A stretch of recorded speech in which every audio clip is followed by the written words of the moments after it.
Mr. Speaker, involved citizens help our communities on important issues in order to raise awareness on human trafficking and help to put an end to domestic violence.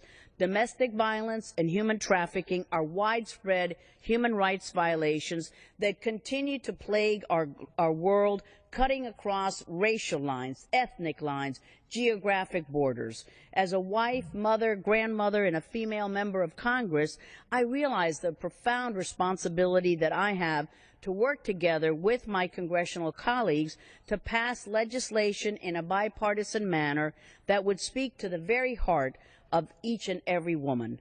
As long as young girls and women across the globe continue to struggle to break through the shame and the silence that surrounds domestic violence and sexual trafficking, we must continue to put these issues on every national and global agenda. This year, Congress reauthorized the Trafficking Victims Protection Act and the Violence Against Women Act, two critical pieces of legislation to address the needs of these vulnerable members of our global society.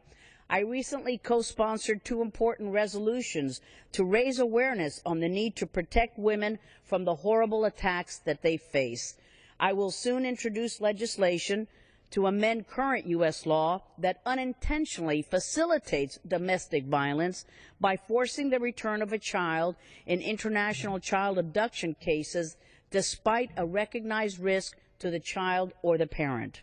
But the reality is, Mr. Speaker, that government alone cannot combat these horrendous crimes against girls and women.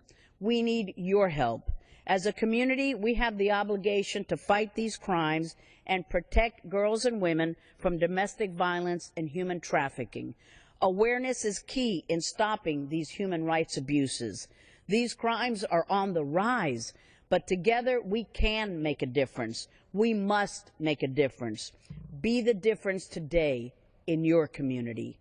Thank you, Mr. Speaker.